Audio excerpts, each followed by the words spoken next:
I'm seeing two very strongly conflicting opinions about JD Vance and his future in the Republican Party, and I would love to know what y'all think. So first off, my mutual Ember said this. A lot of people have been talking about the president's health and how it could lead to him while in office. But then also people are kind of scared that what if JD Vance is worse than Trump? What's going to happen then? I'm unfortunately very entrenched in MAGA country, and I have been this entire time. So the way I see it could go two different ways. And both of these ways are going to be predicated on which conspiracy theory people pick up after Donald Trump. Because there is going to be a conspiracy theory, and that's what's going to rule the narrative afterwards. Now, the first conspiracy theory is the one that people should be worried about happening, which is they blame the Democrats or the liberals or something, and rally around JD Vance very hard as a defiant measure to, get back at the Democrats. Option two, which I think is more likely now because of the Epstein thing, is that they blame JD Vance for what happened. So if Trump were to, around this time, while people are still talking heavy about the Epstein files, I think that the prevailing conspiracy theory would become that JD Vance, the Republican Guard, Peter Thiel, all of those people had something to do with it. And then you'd have a revolt similar to the incident in 2020. So that video got me thinking, how is MAGA going to respond if something happens to Trump? Because he's an old man. He's an old man, and whether he actually just has venous insufficiency or whether there is something else going on. The same doctor who has repeatedly said that Trump is in perfect health and has underreported his weight and other issues is the one who told us, it's no big deal, it's just venous insufficiency. So color me skeptical. Or whether what is happening now, this is the conspiracy theory I keep seeing from folks on the left, that right now Peter Thiel and JD Vance and the Heritage Foundation are attempting their own coup where they are trying to take down Donald Trump and install JD Vance as president. They're trying to get Trump to either step down or they're going to try and have him removed, and then JD Vance will ascend and he will take over the cult of MAGA. And I've said from the get-go that I don't think JD Vance is the man for the job. I've actually been really surprised that Peter Thiel came and plucked him up and said, you get all my money and you will be my mouthpiece and I'm going to use you. Because JD Vance is incredibly uncharismatic. A lot of MAGA do not like him. The American public does not like him. Loads of folks in the regime don't like and respect him. And yeah, you could say they're going to use him as a figurehead. But he's young, he's arrogant, he wants to have power. He is not checked out the same way that Donald Trump is checked out, who doesn't want to be briefed by his advisors. He doesn't read any of the legislation or executive orders. He doesn't care about governing. JD Vance cares about having power, but he also cares about using that power to govern. He has his vision for what he wants America to be. So, okay, before I go off on my own opinion too much, because I don't want to taint how you view these next two videos.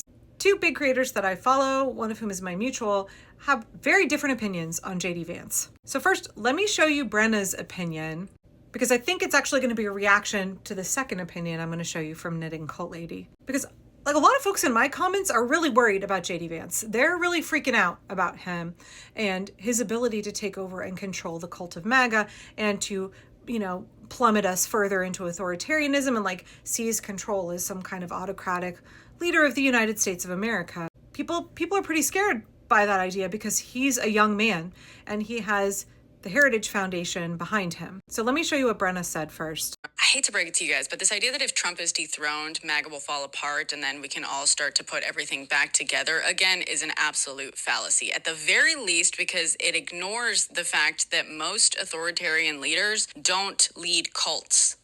And I understand that people need to cling to things for comfort, but let's be realistic. MAGA, the cult, is a tool or a vessel. It's a symptom at best of the very real issues. A lot of what is driving what's happening right now has been in development for literal decades. Trump and his personality being an effective leader for this momentum and movement has been useful, but it's not going to be required if you do everything right. And by right, I mean, of course, dismantling everything effectively and ensuring that you capture a way to permanently maintain your own power. Before I get to Knitting Cult Lady's video, I'm not going to share my whole opinion about what Brenna said, but I do want to address 2 points. I have not seen a single person who has said that if Donald Trump is dethroned or passes away and JD Vance becomes president, that all of this will fall apart and it will magically go back to how it was before the election. I have not seen one single person making that claim. That to me seems to be a misrepresentation of what people are saying about JD Vance's inability to hold this regime together. Secondarily, this claim that the Heritage Foundation is going to permanently cement their power, to me, that's a highly inaccurate and concerning way to frame these kinds of movements. The pendulum doesn't swing over here and then they permanently adhere it to the wall. That's not how society works. There is not going to permanently be a Heritage Foundation running this country. There's just like no evidence to bear that out. Regimes rise and fall, and ultimately the people do have the power over those regimes. It's just whether or not we choose to organize and exercise that power. Okay, now let me get to what Knitting Cult Lady said about this. So this is exactly right. This is the reason why passing the cult down to Vance is not going to work. And this is always also a very important thing about all cult leaders. They never plan for a time when they're out of the picture, right? They are way too narcissistic and self-centered than that. So the comment says, I see a pivot from people that believe Vance is going to usurp. I tell them that it won't work because Trump is the one everyone is brainwashed to.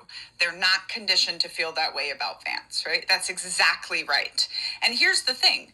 Maybe the Heritage Foundation still thinks it's going to work, too. A lot of people think it's going to work because they don't realize that Donald Trump came in and took their cult, them into his.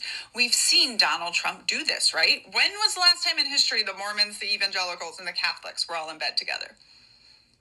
No. Nobody? Yeah, it hasn't happened. Donald Trump folded all these different cults in. So, and then finally, what I was saying is he doesn't care. He doesn't care that MAGA's going to disappear without him. He has what he wanted.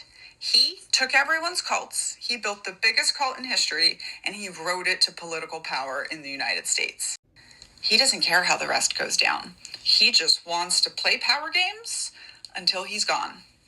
He knows he can't possibly have but 10 good years left, probably a lot less, as we're seeing develop now, right? But the thing about the cult leader is they don't care what happens when they're gone.